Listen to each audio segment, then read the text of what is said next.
Hi friends, ఈ రోజు అయితే మన వైజాగ్ శ్రీపురం దగ్గర ఉన్న బార్బిక్యూకి అయితే వెళ్ళాము. మా ఫ్రెండ్ ఒక అమ్మాయిది అయితే ఈరోజు బర్త్డే అయితే ఉంది, పార్టీ ఇస్తానంటే అక్కడికి వెళ్ళాము.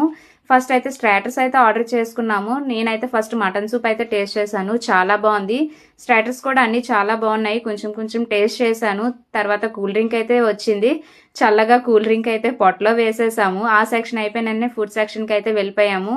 వెజ్ అండ్ నాన్ వెజ్ రెండు కూడా ఉన్నాయి. నేనైతే ఫస్ట్ వెజ్ ఐటమ్ అయితే టేస్ట్ చేశాను, చాలా బాగున్నాయి. ఆ తర్వాత నాన్ వెజ్ కూడా ట్రై చేశాను, అది కూడా బాగుంది. అవి అయిపోయిన వెంటనే సలాడ్స్కి అయితే వెళ్ళిపోయాము. ఆల్ టైప్స్ ఆఫ్ సలాడ్స్ ఉన్నాయి, అన్నీ కూడా టేస్ట్ చేసాము, సూపర్గా అయితే ఉన్నాయి. ఆ సెక్షన్ అయిపోయిన వెంటనే స్వీట్ సెక్షన్కి అయితే వెళ్ళిపోయాము. గులాబ్ జామ్ అన్నీ కూడా ఉన్నాయి. నేనైతే పాయసం బాగా ఇష్టంగా తిన్నాను, నాకు అది చాలా ఇష్టము. ఆ తర్వాత ఫ్రూట్ సెక్షన్కి అయితే వెళ్ళిపోయాము. ఇవన్నీ తిన్నావా మనిషివైనా పొట్టైనా అని మాత్రం అడగండి, అన్నీ కొంచెం కొంచెం మాత్రమే టేస్ట్ చేశాను. అది అయిపోయిన వెంటనే కూల్గా ఐస్ క్రీమ్ అయితే తినేసాము చల్లగా.